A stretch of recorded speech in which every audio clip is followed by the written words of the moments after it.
So, Kal Kadosh, we're going to continue with Samechei Amud Aleph. This is 65A1. We are on the two dots in the second line, where it says as follows: Uv moch shbeozna. A woman is allowed to go out with a moch in her ear. We're talking about, again, like this type of a cotton wool in her ear. So it says like this: Tani Rami bar Yecheskel. Rami bar Yecheskel taught in a braita, Vehu shekashur beozna. This is only going to be taught if it's actually tied to her ear. Here it gives a picture. The moch shebeozna. Okay? So it has to actually be tied. Because if it's not going to be tied to her ear, right, then it's going to be prohibited. Okay, in such a case. Next, uvemoch shebesandala. We're talking about also a moch in the sandal, right? So the same thing. Tani Rabbi Yecheskel vehu shekashur besandala has to be tied to her shoe. Because again, in all these cases, if it's going to be loose, we're going to suspect that maybe she's going to come and she's going to start carrying it in the Reshut Rabim, the public domain. So therefore, it has to be that it's tied, and once it's tied, we're not going to suspect that she's going to start carrying it. The same halacha would apply to a moch that she puts for her nida status. Rabbi Melchama comes and he wanted to say, it's only if it's going to be tied between her legs, which means that, again, that we don't want that it should fall. So Amar, so it says over here, Amar Rava says, no, even if it's not going to be kashur in this case of the moch because of the nidah, right? Which is like some type of I don't know if you want to call it a tampon, something that's it's going to a pad, something that's going to accept the blood nidah. So it says given the ma'is, because since it's something disgusting, she's not going to start carrying it in the middle of the Reshut Rabim.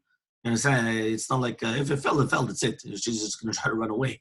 But it's not that she's going to try to carry it in the Reshut Rabim. It doesn't make sense. Okay? So this is the exception to the rule that until now, every single case where it had to be tied up. In this case also, Rabbi Melchama said also it had to be tied up. But Rava argues and he says, no, I'm sorry. Even if it's not going to be tied, why? She's just not going to carry it. It just doesn't make sense. Okay? So Rabbi Yirmiyah, Rabbi Abba, comes Rabbi Yirmiyah and he asks from Rabbi Abba, Astalo bet yad mahu, what happens if the woman made for this moch a bet yad? It's like a handle. What's the halacha? Does it have to be tied up or not? Which means, do we say that if it has this type of a handle, so it's not disgusting anymore because you could hold it from the handle and therefore, she'll walk with it in the Reshut Rabim? Or do we say no, that it's still disgusting? So Amalei, he says mutar. Once it becomes, says Rabbi Abba Rabbi Yirmiyah, it's also mutar to go with such a thing. Why? Because still, even if it has this handle, it's still disgusting. Itmar Nami was also stated. Amar of Nachman Rabbi Yochanan says of Nachman Rabbi in the name of Rabbi Yochanan, Astabla bet yad mutar. If she did a bet yad, it's still going to be mutar. Okay? Rabbi Yochanan nafik lebe midrasha. So Rabbi Yochanan went out with a moch in his ear to the Bet Midrash. Okay? But everyone was arguing on it. Which means that he didn't go when it was tied to the ear. He just put cotton wool in the ear and he went to the Bet Midrash in the middle of the Reshut Rabim. Remember, Eruvin, especially in the olden days, was not common. Right? It wasn't like nowadays. Usually if it was a very small shtat, a very small place, a little ghetto or a wall there, so then they could have had an eruv. But to make Eruvin was very difficult. They couldn't just make an eruv. Even here you see in Miami how difficult it is. The roof, and all of a sudden you have the goyim coming, cutting it down, this, that. You understand? Like it's not simple. And then you have other places like New York where it's even more difficult because then Bichlal does it even help in the roof or not? You understand? So you understand? So it's not that simple. So here he went through the Reshut Rabim with the moch in his ear. But it says in the Gemara, everyone was arguing him, which means that his friends did not agree with him because it wasn't tied to his ear. Fine. Rabbi Yanai nafik mehu lekarmelit v'chalukim lekol doro. Rabbi Yanai went out with the moch, whether it was in his ear or in the sandal, and all of his to a karmelit. So this is the lower level. This is not anymore the Reshut Rabim, but it's a karmelit, which is the Rabbanan. But still, all his generations were arguing on him. Meaning everyone in his generation, they all argued on him. Okay? So ask the Gemara, Vatani Rabbi Bar Yecheskel v'hu shekashur lo beozno. So 1 second. I thought Rabbi Yecheskel taught in a braita that it's only if it's going to be tied to the ear. But if it's not tied to the ear, it's going to be asur. So why did Rabbi Yochanan go out to the Reshut Rabim without tying it to his ear? So answers the Gemara, la kashya, it's not a question.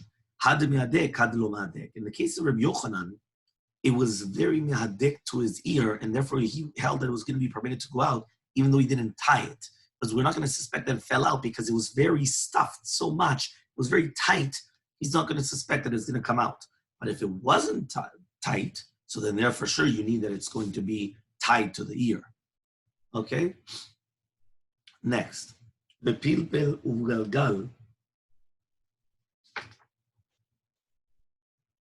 Okay, bepilpel uvgalgal melach. So we're talking about a woman could go with this pilpel, these peppers or melach that she puts in her mouth, whether it was for the smell or whether it was for all these things.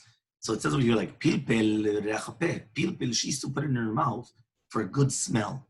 Galgal melach and a galgil melach, one of these things of salt is for refuah or cholei shinaim, ledorsheni, which means that it's good for and that's known for everybody. Everyone knows that when you put the salt water and you gargle it or you put it in your mouth, it's a healing, right? It heals.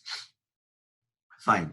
V'kol davar shenoten letoch hapeh, or anything that she puts in her mouth, right? Zangevila inami dartzona. So she's allowed to put zangevil, which is ginger, or kinamon, or cinnamon, and to go out in the Reshut Rabim. Because again, this is for refuah, and we're not going to suspect that she's going to take it out of her mouth.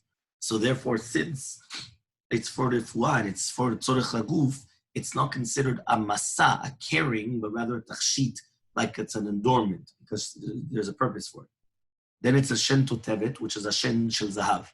Shen totevet is if she goes out with a golden tooth. Rabbi Matir, Rabbi says she's allowed to go out with a golden tooth on Shabbat. The Chachamim osrim. The Chachamim say it's asur to go out with the golden tooth on Shabbat. And why? Because maybe it's so important, so chashuv, she's going to take it and show it to her friends. She's going to carry it in the Reshut Rabim.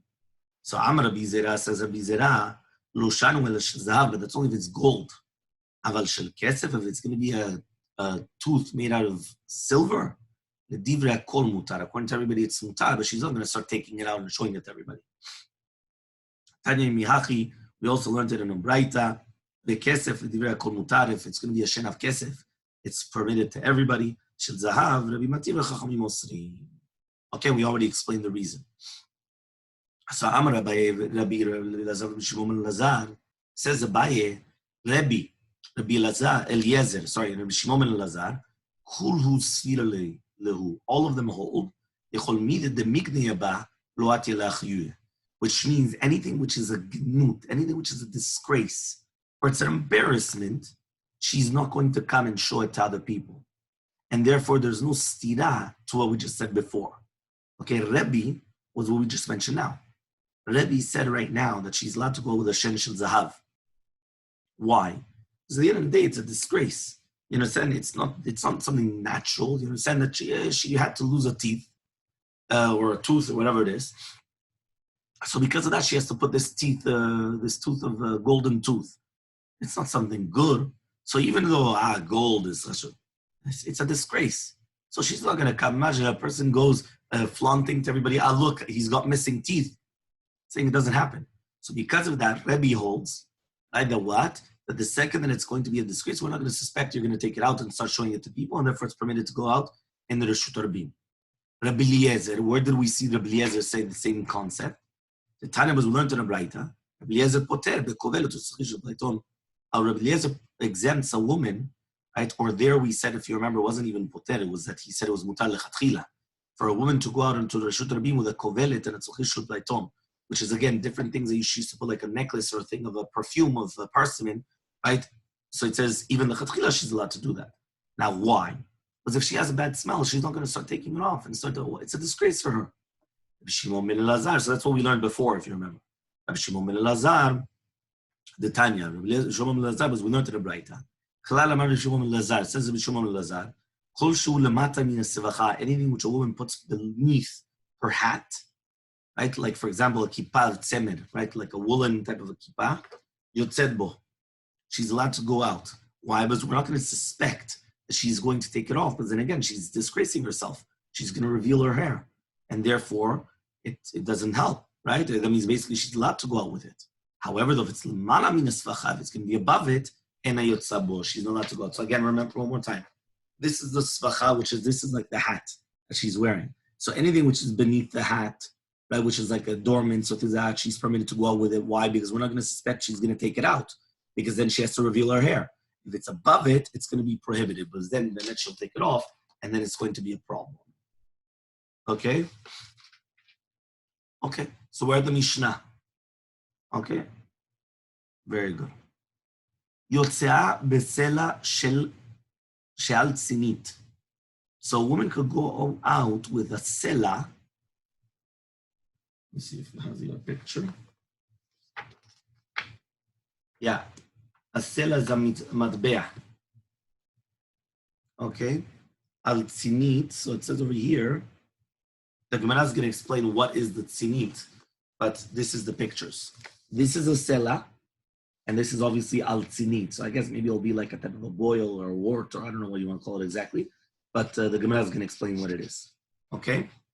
So that's the first one. Then it says, Banot ktanot yotzot bechutin.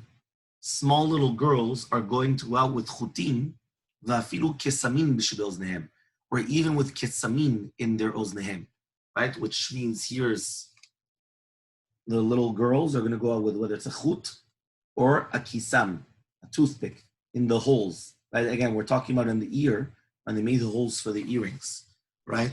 Why? Because here, Rashi says, Banot ktanot shemenakvot oznehem ve'en osim nizamim ad sheyigdelu ve'notnim chutin u'kitzvim shebezmehem shliistemu oznehem. Yeah, Leviah, which is very interesting, which means that Rashi is actually here telling you, right? I still remember when my daughter, my eldest daughter, she was in Israel, she was just born. My wife went and she made for her to get earrings. So she made a little tiny hole in the ears. And I remember a Hasidit woman went to her and she said, "You're so cruel." So she came back and she told me, "Look what this woman comes and she tells me." Yeah, and I told her, it's Rashi Mefurash. Obviously, Hasidiot don't learn Rashi. Right? But Rashi here says, it's a Mishnah Mefurashet. Rashi here says that when girls are smaller, they make the ear holes. They make the holes in their ears, but they don't actually put the earrings until they become older. Now, but how do they stop the hole from closing up? So the way to stop the hole from closing up is that they have to put, whether it's like a string or a kesam, in the ear in order to stop it from closing up. So it's actually very interesting. Now, why is that? So I once read, not to do with the earring, but something very similar. The Rabbeinu Bachiyai says in the Chovot HaLevavot that HaKadosh Baruch Hu does chesed with everything that he does around us. And one of the biggest chesed that he does is that the babies have their teeth come out. Think about it. Why do babies have to have their teeth come out? Why isn't it that they're not 5 years old and then teeth come out? Understand? Sometimes they call them milk teeth, and let the milk, come and take it out. But why is it that babies have it? So Rabbi Machiyai comes and he says an incredible yesod. This is, if I remember correctly, I think it's Shara Bechina. And he says the reason why is because it's such a pain and a suffering that if they would have to wait until they're older, they wouldn't be able to withstand the pain. Which means babies have this capacity to bear pain, to suffer much more than people that are older, whether it's children or even older. And therefore, it was a chesed that HaKadosh Baruch Hu does, but that's why the teeth come out when they're still babies. So apparently, if I remember correctly, that was the concept. But when they're younger, it's much better to do all these things. In a sense, so, but here, Rashi is saying mefurash, banot ktanot, they're allowed to go out with these things. Okay? Fine. That's a little bit of hashkafa on the way. Arviyot, we're talking about Nashim Yudiyot Shebe'arav. We're not talking about Arab women. We're talking about Jewish women, but they live in Arav, right? Yotzeot Re'ulot. They're allowed to go out when their hair, when their heads are going to be all covered with a tzaif. Right? Mamash familiar, no? Yeah? So it says over here. It's back on fashion. Yeah, it came back in fashion, yeah? Here it says over here that was the minhag in Artzot Arav. Rather, they used to cover their entire face and only just their eyes revealed. Okay? So again, this is also very, very interesting. You understand? But okay. Then it says, I guess because again, the Jewish woman would have probably they would have accustomed the same thing. So therefore, they're allowed to go out like that, and it's not considered a masui. Okay, just like the Rambam says that not married women would also have to cover their hair, and everyone says, why did he say that? Because also the goyot, meaning the Arab goyot, who used to do the same thing. Even girls would cover their hair, so then the same thing was adopted by the Jews. Okay, Madiot, what is that? That means a Jewish woman from Madai. Trufot, they're allowed to go out with, it says over here, with a glima shebisfata achat yesh retzua v'tulata keneged savaron. And then they used to put like an egoz or something to close it. What does that mean? Here it is. So look, this is like, well, this is the actual when it's closed, but this is what it is. It's basically like a type of a, I don't know what you want to call it, a dress or like a clothing, where on one side you had the chut, and this chut would tie to this, whether it's a walnut or whatever it is that you're putting there, a stone or something on the other side, they would tie it in order to close it. Okay? That's a madiot. V'lechol adam, right? However, though, for every other person, you're allowed to go out with this.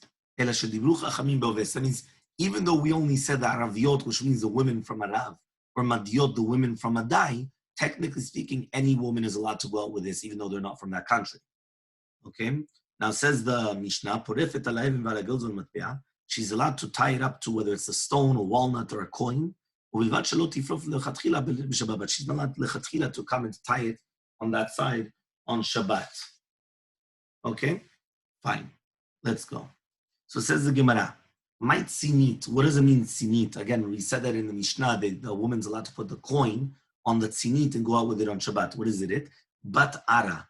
It's basically, it's a makkah, it's a wound, right? Which they put a sela for a refuah, right? And therefore, again, since the sela is for a refuah, she's allowed to go out with it on Shabbat. And again, this is like, I don't know what it is. It just says it's a wound, but it doesn't actually say what it is. But it says it is on the bottom part of the feet, which is because of the ground. Okay? So Maishna Sela. Why a coin? What does a coin have to do with anything? If you're going to tell me that anything which is hard, which is going to be good for it, but it's going to protect against whether it's kotzim or things like that. So le'avila chaspa. So just make a piece of pottery, which is also hard. Why does that have to be a coin? Ela rather, mishum shuchta, because of the lachluchita yotze min hakesef. It says here that a certain type of moisture used to come out from this coin.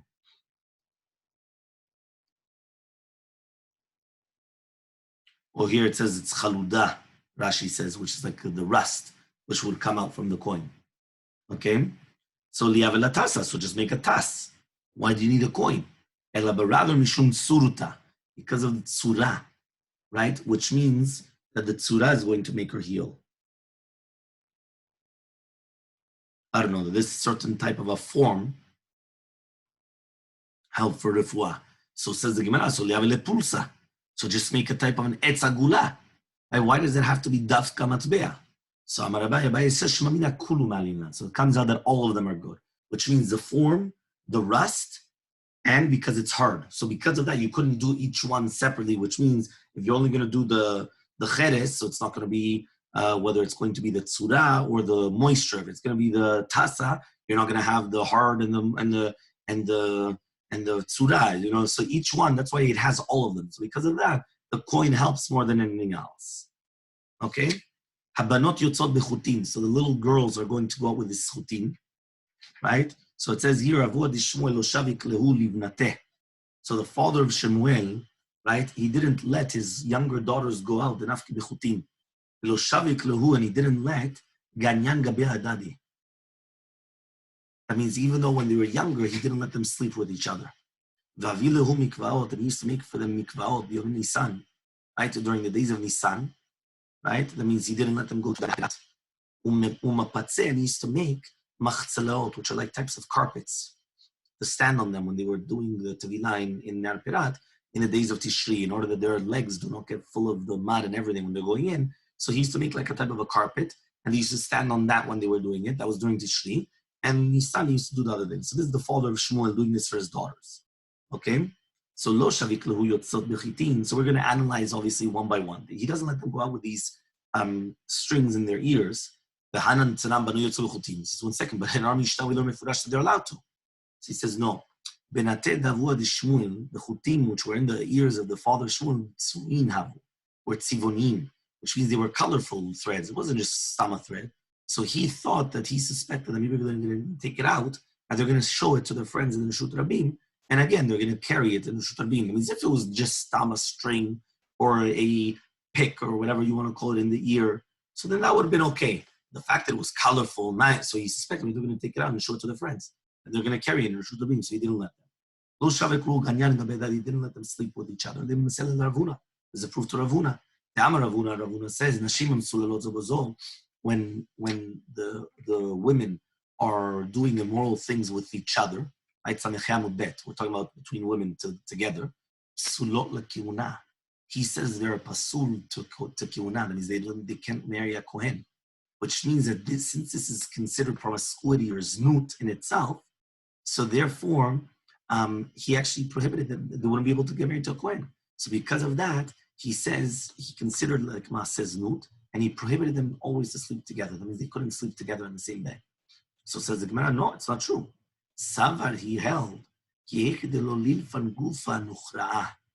right, that they didn't want their body should start coming to sleep with another body, with a foreign body, in order that they don't get accustomed to it. And then what's going to happen is that they're going to start looking to sleep with men. That was the concept. Right, so because again, it starts with a foreign body and then it continues in other things. So it says over here that he made for them a mikveh during the days of Nisan. There's a proof to Rav. The Amar Rav says, Mitra b'ma'arava, when rain comes down in the west, right, which means in Eretz Israel, Sahada Rabba Perat. Okay, the Eda Gadol, the biggest witness is Nahar Perat, which goes into Eretz Israel to Bavel. Right? Why? Because when basically the rain is going down to Israel, all of a sudden Nahar Perat has a lot more water and it goes to Bavel. And therefore the people in Bavel know that there was a lot of rain in Israel. So therefore Rav holds that Bimota Geshamim, right? That means during the rain time, Kadela Prat Mechama Mea Geshamim, it's because of the rainwater. Right? And because of that, Savar, Shema Yirbu and Otfilin, maybe you have more rainwater than the actual water that you have in Nahar Perat. So because you're going to have more rainwater than the actual water, which is the live body of water, right? So therefore he said, it's going to be mevatelotam. And therefore it's not going to be considered, it's going to become a mikveh and not like zochalim. So basically what's the difference between a mikveh and zochalim? It says over here, it says in the Torah, to do with the mikveh, aroi letaher, from here we learn there's two types of mikvaot. There's a mikveh and there's a mayan. Mayan is mayim chayim anurvim mayan, which means a mayan is a spring. It's natural waters which are coming. Ubor mikveh mayim is a mikveh, right, with which is bofen tv. So he says there's a few differences between a mayan and a mikveh.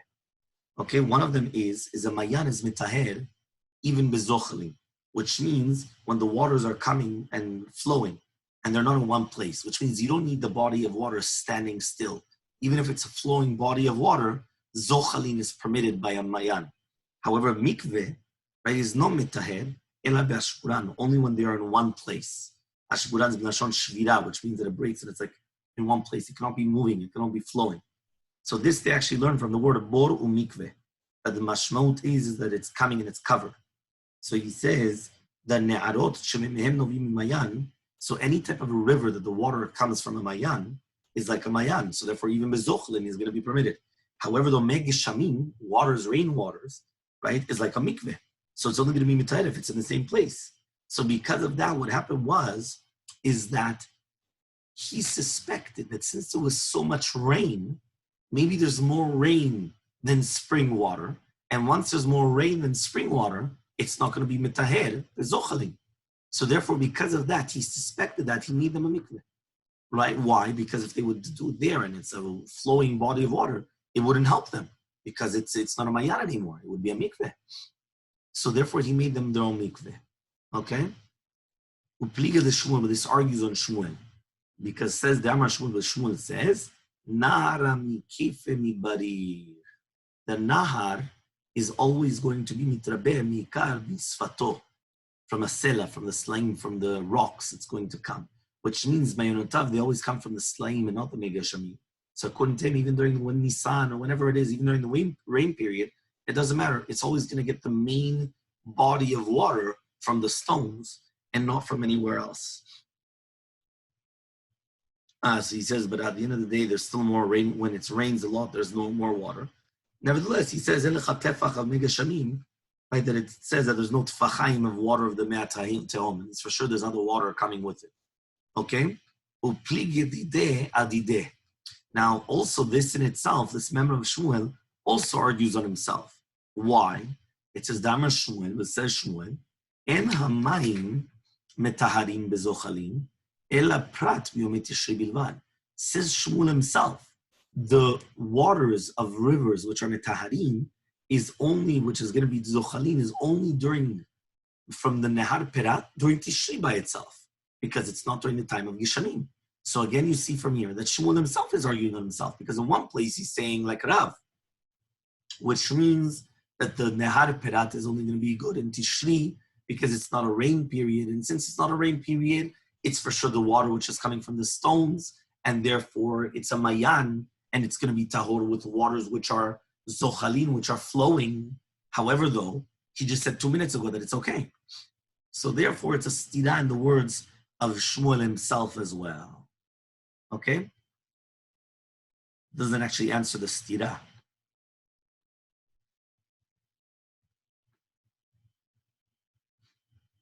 So it just says that he contradicts what he said earlier, but it doesn't actually answer anything else.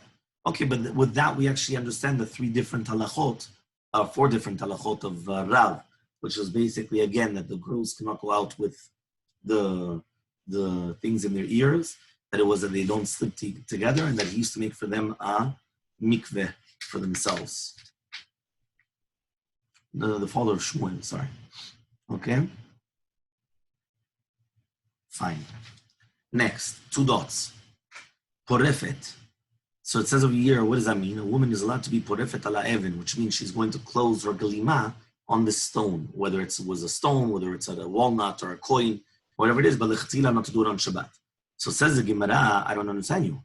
Ve'amarta reisha, you just told me the reisha porefet, which means you're allowed to do this. So smashma, you're allowed to do this l'chatila on Shabbat, right? And then in the end of the Mishnah tells you, don't do it l'chatila on Shabbat. So Amar Abaye comes and he says, Seifa ta'an matbeah. The Seifa is coming to teach you about a matbeah, which is muktzeh, and therefore you're not allowed to actually use it. So therefore, you're not allowed to do a l'chatila on Shabbat. But in the Reisha, we're talking about, for example, a walnut or a stone, which is not going to be muktzeh, and therefore you're allowed to do a l'chatila on Shabbat. So it all depends what you used to close it up. If you used a button or something like that, so then that would be permitted l'chatila on Shabbat. If it's a coin, so then it's muktzeh. So you're not allowed to do l'chatila on Shabbat. If you already did it, it's already okay. You did it before the Shabbat. I just don't know how you would take it off and everything else. You know what I'm saying? If that was a form of doing it. Okay? So Abaye comes now and he's going to ask the following question. Isha, maush ta'arim v'tifrof alay goes. Right? Or is she allowed to do harama? Harama is like a trick. Right? So is she allowed to do this, that she's going to come and put on this, glima and everything? In order to take out for a small child on Shabbat, this egos, in order that he could eat it. I mean, she's not really putting it on in order to close the glima. She's putting it on, but then afterwards, when she's going to go there, she's carrying it on Shabbat. But then later on, if the child would want a walnut or whatever, want something to stack, here it is, and she gives it to him. So Tibai leman da'amar. So obviously, this is going to be a good question according to the man da'amar, that marimim b'dleka. Are you allowed to do harama b'dleka, which means when a fire breaks out in a house? Are you allowed to do harama and to put on clothing in order to take them out, in order to save them from the fire? And it's even according to Mandamar there that prohibits you to do that, to do harama in a fire. Here also it's going to be a good question. Why? So we're going to explain. We're going to say that according to the Mandamar, that we do harama by a fire, hatamhu, over there, they permitted it, lo sharit lebes, if you didn't permit it, ati lechabuye, you're going to be mechabed, you're going to turn off the fire. Meaning over there, we were worried, you're so worried about your money, you're going to turn off the fire. So we permitted you to do certain things in order that, listen, it's not really 100% asul, but it's only just that we don't turn off the fire. Okay? So that's what we did. So he says, hatamud, if we not, you're going to turn it off. Aval hacha, but in our case, if you don't permit her to take out the segos, so she's not going to do the isu. She's not going to take it out in the Rishut Bim. So what's the problem? So maybe we're not going to permit her to take it out. Or Dilmar, maybe, afilu lemanda amar, even according to the manda amar, emar ibim baleka, you're not allowed to take it off in a leka, in a fire. Hatam derech hotzah bakach. There, it's normal to do hotzah like that. Okay, aval hacha babayas, she'en derech hotzah bakach, that it's not normal to do hotzah with this. Ema shapir. I would say that you're allowed to do harama, but it's not normal to take things out in that way. Take, we don't have an answer, which means that we don't have an answer in such a case, whether she's allowed to do this or not because of taking it out. Okay? Okay, here it says there's a Shulchan Aruch, Siman Shin Gimel, but fine. But okay, so Bezrat Hashem, so then we got to the Mishnah and Samichei Amud Bet. Obviously, we'll start the Mishnah Bezrat Hashem tomorrow. Okay, and have a wonderful week. And